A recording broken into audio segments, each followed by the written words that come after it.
Hello traders! Today I will tell you about the trailing stop loss. This instruction is a continuation of the video about the regular stop loss.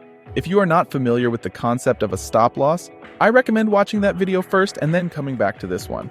Let's get started. A trailing stop loss is a stop loss order that moves along with the price of the asset if the trade goes according to your scenario. If your strategy is long, this stop loss order will trail the rising price of the asset. If your strategy is short, it will trail the falling price of the asset. The primary goal of a trailing stop loss is to reduce your losses if the price goes against you or to exit the trade at break-even or even at a profit, even if the stop loss is triggered. Like the regular stop loss, the trailing stop loss has its advantages and disadvantages. Let me explain them using specific chart examples. There are several scenarios that can happen when using a trailing stop loss. Scenario 1. Your bot is following a long strategy, and it enters a trade at a price of 100. The bot automatically sets the trailing stop loss at 90 because you specified a 10% stop loss in the settings. The take profit is set at 120. In this scenario, the price rises and your trade closes with a profit. The trailing stop loss moves along with the price, and at a certain point your stop loss is locked above the entry price. This means that even if the price sharply reverses and the stop loss is triggered, your trade would still close with a profit. This is the ideal scenario.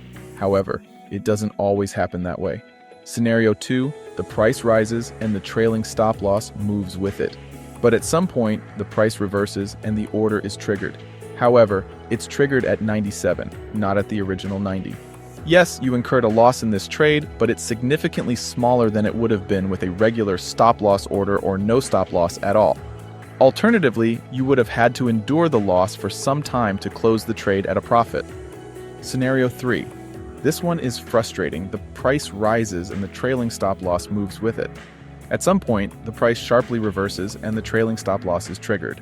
The trade closes with a loss. However, at that moment, the price changes direction again and goes above your take profit, but you're already out of the trade. The reason this trade is frustrating is that the initial stop loss was set at 90, and thanks to the trailing stop loss, it rose to 97 and was triggered. But the minimum price was 95, meaning that without the trailing stop loss, you would have made a profit from this trade, not a loss. That's why I won't advise you on whether to use a trailing stop loss or not. The decision should be yours alone, as you bear full responsibility for your profit or loss. My task was to show you how the trailing stop loss works. If you decide to use the trailing stop loss in your strategy, I recommend using it when the take profit is at least 1% above the entry price. Ideally, it should be 3% or more. The range of the trailing stop loss can be set between 0.1% and 5%. If you encounter any difficulties while using the platform, remember that our support team will help you resolve any technical questions. Thank you for your attention. I hope this information will help you make the right decisions and achieve your financial goals in trading. I recommend watching these videos. They will help you better interact with the GTAPP platform, which in turn will lead to higher profits for you. I also kindly request you to subscribe to our channel and other social networks. You will find links to them in the description of this video.